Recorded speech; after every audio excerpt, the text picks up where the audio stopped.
as always, we hope and pray that I am in focus. Fingers crossed. I am here today with my R Fantasy Bingo TBR, and I have it stacked up beside me, and I can't remember the last time I was this afraid for a stack of books to fall over, and it's not even all of them. But we've got a while to get through them, so that's fine. If you are unfamiliar with R Fantasy Bingo is a bingo board of fantasy-based reading prompts that started on the R Fantasy subreddit on Reddit. I am not much of a Reddit user. I am not a Reddit user, but I like the bingo board. I had a go at it last year, kind of then forgot about it, so I don't actually know how well I did with that. But it started again last month in April. It runs from the 1st of April to the end of March. So I'm a little bit late with doing this, but I wanted to put together my R Fantasy Bingo TBR. So here we are. There are... how many prompts actually are there? 1, 2, 3, 4, 5. There are 25 prompts on the R Fantasy Bingo board. I will actually just pop it here for you so you can see what it looks like. I will just be running through each of these prompts and assigning it a book. As I say, I have the stack beside me. It's quite big. So let's just crack on with it, shall we? The first prompt on the board is first in a series, which is always very easy to accomplish, but I have started The Kingdom of Liars recently by Nick Martell. Very excited to continue with this, and this does start a new trilogy. This follows a young man called Michael, who is the son of a traitor. His father murdered the king's son, but we don't know why, and there is theory and conspiracy, but he was branded a traitor, and Michael has grown up with that hanging over his head, and it affects his future as well. I am not very far into this. Well, I'm 250 pages in, but that's not even halfway because it's a chunker. But it is the first in a series. Don't know what the series is actually called, but this one is The Kingdom of Liars. The other two are just here on my shelf. So prompt number 1, underway. Prompt number 2 is an alliterative title, so titles where the first letter is the same, and please don't fall over. I have filled this one already with Bookshops and Bone Dust. I did read this one in April, and as our fantasy runs from April to March, I have backfilled some that I've already completed. This is one of them, Bookshops and Bone Dust by Travis Baldree. This is the prequel to Legends and Lattes. Cozy fantasy, high fantasy, low stakes. This one being about a bookshop. Legends and Lattes being about a coffee shop, but we follow an orc called Viv, and there is other goings on as well. It's not just the cozy bookshop. There is another like fantastical plot happening as well, but it's just good vibes, good time, and I definitely read this one at the right time, thoroughly enjoyed. Prompt number 3 is Under the Surface, which is to read something that's like set under the surface, underground, under the sea, so on. And for this one I am going with Endless Song by Joshua Philip Johnson. This is the sequel to The Forever Sea, which I do know was on my last R Fantasy Bingo board, and I did read it. But this one, I believe, takes place mostly under the Forever Sea. So we're learning a bit more about the Forever Sea in book 1, and then in book 2, I am fairly sure we delve below the surface and find out what's lurking under there. So we'll fulfill that prompt. Number 4 is Criminals, so a book where a main character is a criminal, be that some sort of thief or assassin or traitor, as the case may be here. Fury of a Demon by Brian Nasland. This is book 3 in the Dragons of Terror series. The first book is Blood of an Exile. Our main character is an exile. He is a criminal who has been sentenced to exile, and also sentenced to being a dragon hunter. In this world, when you're exiled, that is part of your exile. You must hunt dragons. And our main character has become a little bit of a legend among the exiles for being a fantastic dragon hunter, but it also turns out he has some sort of tie to the Queen, which leads us into book 2, Sorcery of a Queen. And so far in this series we've learned a lot more about the dragons and some of the other political goings-on in this world. I am embarrassed that I haven't read book 3. It's been mentioned on many TBRs because I will read it eventually, I promise. Number 5 is Dreams, a book that features dreams, characters that have dreams somehow being present in the story, and for that one I'm going with The Delegate Dream Department Store. This is about a department store in Dreamland where they sell dreams to sleepers. When people go to sleep, they go to the dream world and purchase dreams for them to then have. This follows a young girl called Penny. Yes, her name was Penny. Penny, who gets a job in the department store, and it's kind of just little snippets of life in the department store and how the dreams that she sells impacts the people that she sells them to. I have read this one. I read this one in April as well, so that's another one checked off for me. I had a good time with this. It was cozy. I don't know if it was entirely what I expected it to be, because it didn't have a massive, like, running plot, but it was cozy. I enjoyed. It was nice. Number 6 is Entitled Animals. So this is an animal in the title of the book. The animal doesn't have to feature in the book, but the animal has to be in the title. So for this one, I'm going with Dragon Rider by Taran Matharu. This is one I don't actually have yet, so I'll pop the cover up here for you. I'm actually going to an event on Friday, the week that this uploads, to see Taran Matharu speak with Sebastian de Castell. Very exciting. So I will be getting my copy of this book there. I have only read one book from Taran Matharu before. Didn't love it, didn't dislike it, just kind of meh, but I have high hopes for Dragon Rider. And the fact that he's doing an event with Sebastian de Castell gives me even higher hopes, so I'm going with that one. I don't know anything about what it's about. We will find out together, eventually. Next up is Bards, and this is a book that has bards, features bards, bonus points if they're actually called bards, and I've just mentioned Sebastian de Castell, so let me mention him again, with Play of Shadows. Our main character in this one is an actor.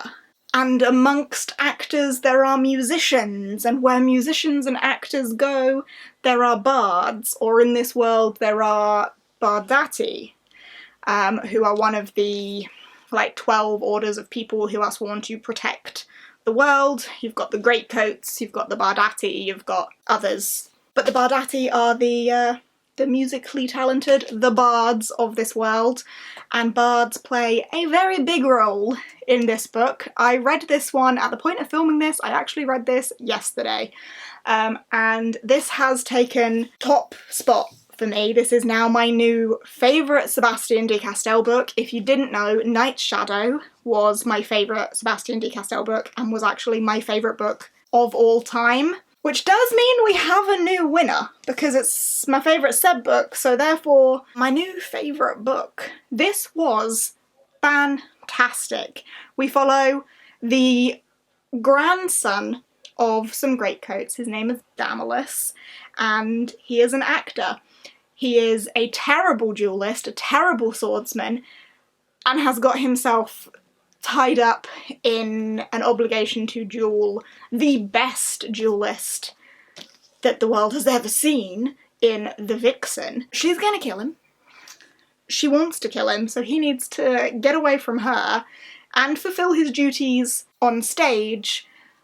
However, he fumbles his lines and accidentally summons the ghost of a dead duke, which uncovers secrets and histories that may spark rebellion.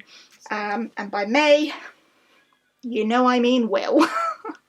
This was fantastic. I loved it. I love Seb's writing. This isn't a wrap-up. This is supposed to be a TBR, but it does fill that prompt, so I won't gush for too long. But if you haven't read The Greatcoats, do so.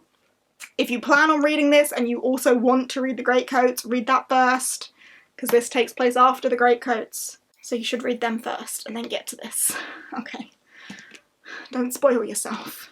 Next up is Prologues and Epilogues, and this is simply to read a book with a prologue or an epilogue. I am going with The Emperor's Blades by Brian Staveley for this one. This is on my priority TBR. I've mentioned it so many times for being super buzzwordy and on my TBR. I still haven't read it. It has a prologue. It's an epic political fantasy with a prologue. Need I say more? It's buzzwordy for me. The Emperor has been murdered. The land is in turmoil. That's all I know, that's all I need to know.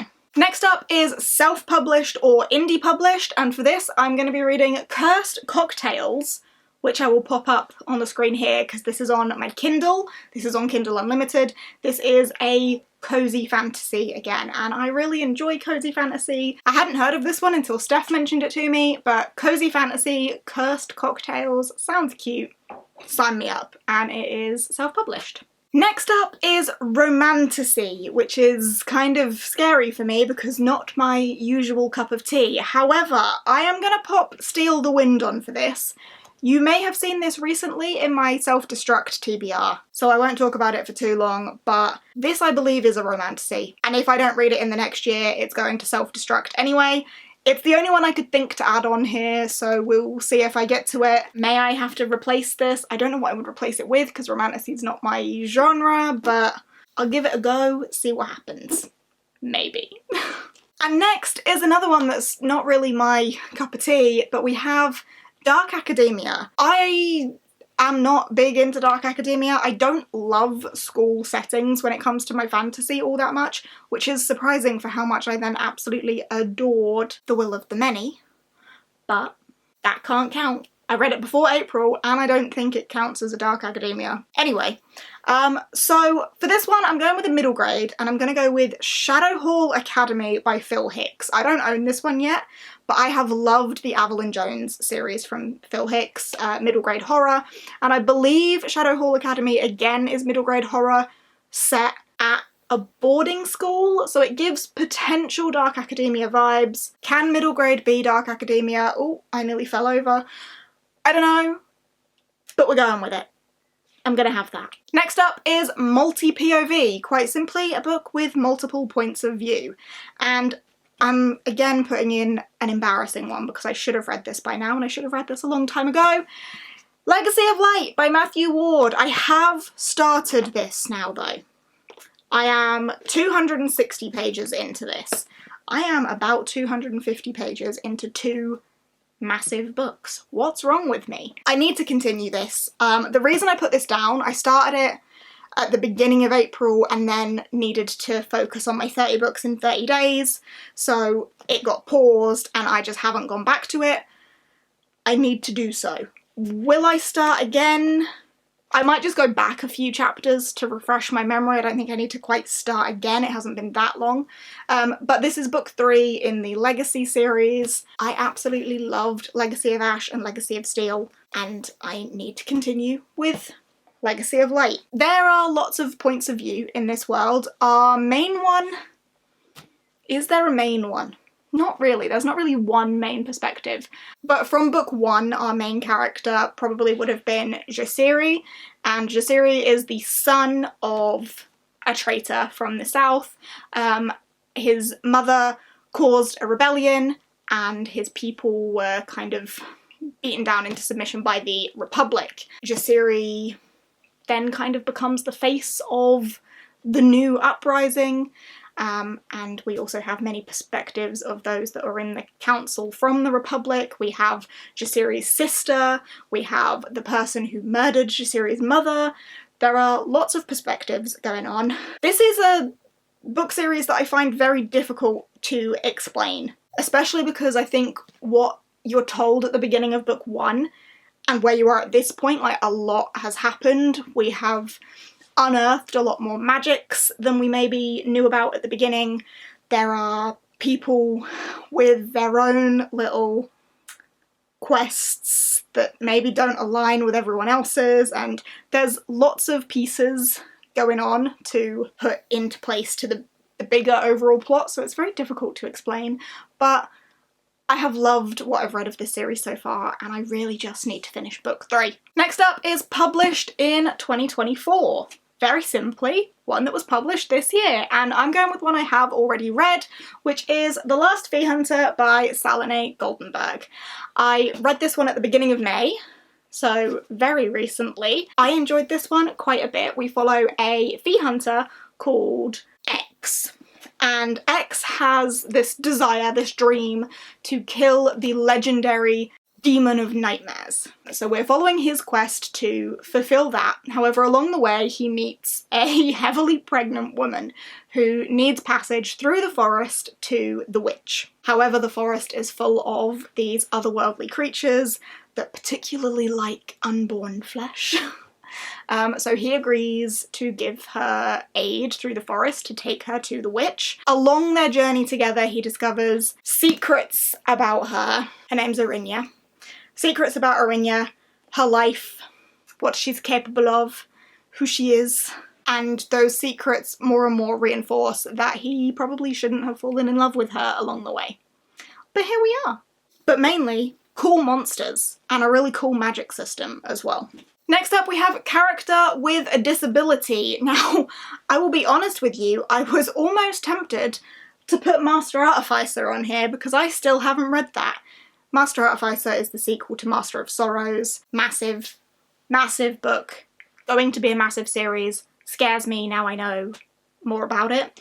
So I opted not to. And instead, you are allowed one reread on our fantasy bingo. So I have gone with my reread of Godkiller. Our main character in here, Kissin, I believe it's a leg that she's lost. Is it a leg or an arm? She's definitely lost a limb and uses a prosthetic.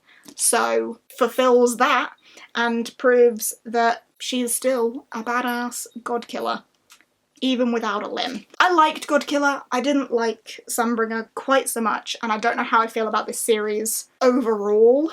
But in this one, we follow Kissin, who is a godkiller. Something happened to her when she was young that made her feel a particular way about the gods, and the king has decreed that gods can be killed, so she becomes a killer for hire to kill gods. And there is a young girl who has somehow got herself tied to a little god, the little god of white lies, and they don't understand why they can't be separated. Maybe Kissin can help them with that, so there's a bit of a quest and a much bigger political plot going on as well. As I say, didn't love book 2, so not sure how I feel about the series overall with this one. Next up, we have published in the 90s. Now, I was a little bit worried I was going to have to go into the older fantasy here. However, I still need to read the early volumes of One Piece. I'm still only up to volume 6 of One Piece. I had all intention of continuing One Piece and then never did, which I know is just not on, and I should rectify that mistake, and I shall. But this was originally published in 1997, so absolutely counts. This is the omnibus of volumes 7, 8 and 9, so we are entering the second half of the East Blue saga in this one. If for some reason you haven't heard of One Piece, it is a very famous manga series about Luffy, who wants to be king of the pirates, and those piratey adventures. It's a lot more brutal and violent than I thought it was going to be, but I enjoyed the first 6 volumes very much, and desperately do need to continue. Next up is Orcs, Trolls and Goblins, oh my. I was a little bit concerned about this because I should have put Bookshops and Bone Dust down for this one because our main character there is an orc.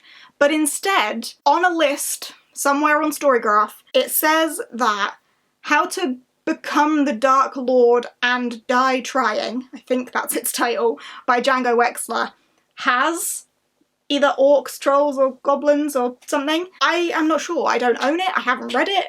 So I'm purely going off that list here, so if I'm wrong, I'm sorry, I don't know any better.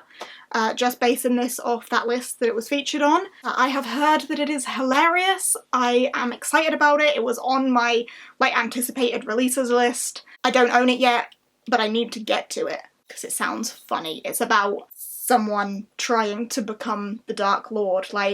The main character, I can't remember her name, but she's so sick of losing to the Dark Lord that the solution she comes up with is, if you can't beat the Dark Lord, become the Dark Lord.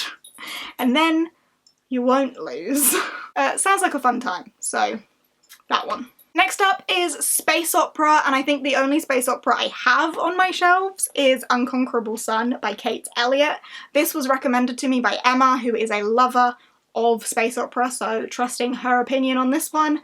I know nothing about it. I will probably continue to know nothing about it until I've read it. It's a sci-fi, it's a space opera, fills the prompt, on the stack it goes. Next up is an author of colour, and for this I wanted to go with one that was on my priority list for the year as well. So I have gone with Sons of Darkness by Gaurav Mohanty. I think this was on my priority list.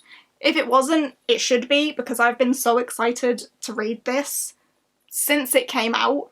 I did get the audiobook of this a while back and start listening to it, and then realised, whoa, no, I can't listen to this without reading along. I need the immersion reading experience, so that's probably how I will go about reading this one. Can I remember anything about what it's about? Absolutely not. Oh, the Republic simmers on the brink of oblivion. Sign me up. Senator Krishna and his third wife have put their plans in motion, both within and beyond the Republic's blood-soaked borders, to protect it from total annihilation. But they are soon to discover that neither gold nor alliances last forever, and they are not the only players on the board. Mattie, Pirate Princess, has decided to mend her ways and become a good wife, but old habits die hard, especially when one habitually uses murder to settle old scores. She sounds like a hoot. Brooding and beautiful Kana hopes to bury his brutal past, but finds that destiny is a miser when it comes to granting second chances. Hero turned torturer, Shakuni limps through a path of daggers. Meanwhile, his foes and woes multiply, leaving little time for vengeance. Ooh. I don't like to just stand and read you the blurb too much if I can help it, but I didn't know what I was getting myself into there. I'm excited about this book. It's very buzzwordy for me. On the stack it goes. Next up is Survival, a book where the character's main aim is to survive whatever is going on, whether that be an apocalypse or a war or whatever. So pretty much most of the fantasy that I read when it's the, the Empire is in turmoil, that sort of vibe. I have gone with A Time of Dread by John Gwynne for this one. This is the first book in the Of Blood and Bone trilogy, which takes place after the events of the Faithful and the Fallen series. There are demons, there are angels, there is supposed to be a time of peace, but if we're about to have a book series, you know that peace isn't going to last, so I assume our characters are going to have to survive that somehow. Therefore it will fulfill the prompt. I don't know much more about that one. I will just go into that, knowing what I know about the Faithful and the Fallen, and take it as it comes. Next on the list is Judge a Book by its cover. So this is to read a book that you picked up entirely based on its cover, whether you knew anything about it or not. Like, the main reason you picked it up is because it has a beautiful cover, and for me that is The Dragons of Deepwood Fen. I think this is absolutely beautiful, this watercolour style, the edges that the broken binding did, the back of it, even the naked foiling underneath. I just think this book is drop dead gorgeous. And in the spirit of the prompt, I'm not going to tell you anything else about it either. You also have to judge it by its cover. It's gorgeous. I love it very much. I really hope I haven't been out of focus this whole time. Next up is Set in a Small Town, which I find very difficult to fulfill without having already read the book. So for this one, I am going with Can't Spell Treason Without T. I have not already read the book, but I have been told that it is set in a small town. It's another cozy fantasy, so that kind of makes sense for that to be in a small town. I've heard fantastic things about it. People seem to be loving it. Another cozy fantasy on the list. That's all I know. That's all I need to know. It fills the prompt, apparently. Next up, we have the prompt for 5 short stories. I think this is a prompt that's on the Our Fantasy board every year, but for 5 short stories, I am going to put River of Silver on, and I think this was also fulfilling this prompt last year and I didn't get to it. Still haven't got to it. I planned to get to it in April for 30 books in 30 days and still didn't get to it. What is stopping me from reading this tiny book of short stories? I do not know. But this is a collection of short stories from the Daevabad trilogy world, the City of Brass, Kingdom of Copper, Empire of Gold trilogy. I absolutely love that trilogy. Why have I not read this? Your guess is as good as mine. But it's short stories and fulfills that prompt of 5 short sci-fi fantasy stories. And these are, of course, fantasy. Next up, the prompt is Eldritch creatures. So creatures that are kind of beyond human imagining in their monstrosity. And for this one, I have gone for Someone You Can Build a Nest In by John Wiswell.